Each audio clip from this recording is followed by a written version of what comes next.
Hello dear students, मैं हूं प्रियंका श्रीवास्तव और आज हम लोग बाल विकास की अवस्थाओं के बारे में चर्चा करने वाले हैं। तो जैसा कि हम लोग जानते हैं कि सबसे पहले जो अवस्था आती है वो है गर्भावस्था, फिर शैशवावस्था, फिर बाल्यावस्था, किशोरावस्था और इसके बाद और भी अवस्थाएं हैं, लेकिन अभी हम केवल 4 अवस्थाओं के बारे में चर्चा करेंगे। तो सबसे पहले बात करते हैं गर्भावस्था की। तो गर्भावस्था को हम बोलते हैं प्रसव पूर्व अवस्था, है ना।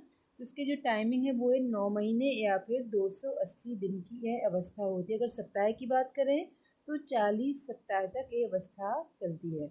अगर हम ये पूछें कि गर्भावस्था प्रारंभ कैसे होती है, तो क्या होता है कि अंडाणु तथा शुक्राणु, है ना, इसके मिलन से निषेचन या फिर फर्टिलाइजेशन होता है, जिससे कि गर्भावस्था स्टार्ट होती है। तो जो निषेचित अंडाणु होता है वो गर्भाशय में जाकर क्या हो जाता है, स्थापित हो जाता है। जो महिला का मासिक धर्म है वो रुक जाता है। इस काल में अगर प्रेगनेंसी स्टार्ट हो गई तो सबसे पहले उसकी क्या पहचान होगी कि मासिक धर्म है ना, जो पीरियड टाइम बोलते हैं, वो रुक जाता है। फिर इसके बाद हार्मोन्स बदलाव शुरू हो जाते हैं हमारे शरीर में, और जिससे हमें थकान, उल्टी, चक्कर और स्तनों में दर्द आदि का एहसास होता है। तो ये तो हो गई थोड़ी सी जानकारी गर्भावस्था के बारे में। अब अगली अवस्था की बात करते हैं, वो है शैशवावस्था। और ये अवस्था जन्म के बाद स्टार्ट होती है। तो जनरली जन्म से लेकर 5 वर्ष तक की अवस्था को हम शैशवावस्था या फिर इन्फेंसी स्टेज बोलते हैं। और इस अवस्था में जो शिशु होता है वो पूर्ण रूप से अपने माता पिता पर क्या होता है, निर्भर होता है। और उसका जो व्यवहार होता है वो मूल प्रवृत्तियों पर आधारित होता है। कुछ कुछ मनोवैज्ञानिक इसको जन्म से लेकर 2 वर्ष तक की अवस्था को भी इन्फेंसी स्टेज बोलते हैं। और यह जीवन का प्रारंभिक चरण होता है जिसमें शिशु का शारीरिक, मानसिक, सामाजिक और भावनात्मक रूप से विकास की शुरुआत होती है। और अगर हम इसकी विशेषताओं की बात करें तो सबसे तीव्र जो विकास होता है, शारीरिक विकास होता है, वो शैशवावस्था में ही होता है। और इसी अवस्था में उसके जो सिर होते हैं, हाथ पैर होते हैं, मांसपेशियाँ होती हैं, उनका विकास प्रारंभ होता है। उसका वजन और उसकी लंबाई बहुत तेज़ी से बढ़ती है ना। तो शारीरिक विकास सबसे तेज होता है शैशवावस्था। दूसरी बात करें इंद्रियों का विकास, तो देखने, सुनने, स्पर्श करने और स्वाद लेने की क्षमता बच्चे में शैशवावस्था से ही विकसित हो जाती है। शिशु अपनी माँ की आवाज़ और चेहरा पहचानने लगता है। अब बात करें मोटर कौशल का विकास, तो उसके सिर उठाना, बैठना, रेंगना, खड़ा होना और चलना बालक इसी अवस्था में सीखता है। और इसके अलावा छोटे छोटे कार्यों को करने की क्षमता, जैसे कि किसी वस्तु को पकड़ना, इसी अवस्था में विकसित होती है। इस अवस्था में बालक में जिज्ञासा ज़्यादा होती है। वो अपने आसपास की हर चीज़ों को बारे में जानने की वो उत्सुक रहता है कि सारी चीज़ों को हम जान लें, ये क्या है, क्यों है, कैसे, मतलब इस टाइप से वो दिन भर हम लोगों से क्वेश्चन करता है कि माँ ये क्या है, ये क्यों है, ये कैसा है, कहाँ जा रहे हैं, मतलब इस टाइप से वो जिज्ञासा उसके अंदर उत्पन्न होती है। और इसके अलावा इस अवस्था में बच्चा आत्म प्रेम की भावना से परिपूर्ण रहता है।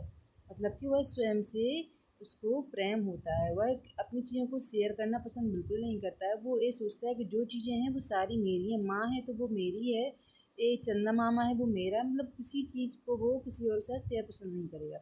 और इस अवस्था को कहते हैं हम खिलौनों की आयु, क्योंकि बच्चा इस अवस्था में दिन भर खिलौनों से खेलता है। बात करते हैं अगली अवस्था की, इसको हम बोलते हैं बाल्यावस्था या फिर चाइल्डहुड स्टेज। इसकी टाइमिंग है 6 से 12 वर्ष। और इसे तार्किक चिंतन की अवस्था भी कहते हैं, क्योंकि बच्चे इस अवस्था में तर्क करना प्रारंभ कर देते हैं। जैसे कि अगर हम बच्चे से कहें कि कोई भी सामान हम लिए हुए हैं, कोई वस्तु लिए हुए हैं, हम उससे उसको पीछे छुपाकर बच्चे से कहें कि चिड़िया ले गई, है ना। तो पहले शैशव अवस्था में तो वो मान लेते थे कि हाँ चिड़िया ले गई, लेकिन अब वह सोचेंगे कि चिड़िया तो यहाँ आई नहीं, कहाँ से ले गई। तो वो कहेंगे कहाँ से ले गई चिड़िया, मतलब वो तर्क करेंगे, आसानी से कोई भी बात आपकी नहीं मानेंगे। तो वो क्या है, तार्किक चिंतन का प्रारंभ हो जाता है ना। तो जो दूसरी है उसकी विशेषता है वो आरंभिक स्कूल की एज, क्योंकि इस अवस्था में बच्चा स्कूल जाना प्रारंभ कर देता है, इसलिए इसको क्या बोलते हैं, स्कूल की अवस्था भी कहते हैं। और इसे गंदी अवस्था कहते हैं। गंदी अवस्था क्यों कहते हैं, क्योंकि इस अवस्था में जो बच्चे होते हैं वो दिन भर धूल मिट्टी में खेलते रहते हैं, मतलब इसलिए इस अवस्था को बोलते हैं गंदी अवस्था। अब बात करते हैं इस अवस्था में संग्रहण की प्रवृत्ति विकसित होने लगती है। मतलब कि स्टोरेज, किसी भी चीज़ों को जोड़ना, इकट्ठा करना संग्रहण की स्थिति कहलाती है। मतलब कि जैसे बच्चे होते हैं ना बाल्यावस्था में, वो जैसे पहले कचंटा चलते थे, अब तो हालांकि कम हो गए हैं सब चीज़ें। तो कचंटा को बच्चे क्या करते थे, बहुत सारे कचंटे इकट्ठे कर लेते थे और डिब्बी में भर के रखते थे, है ना।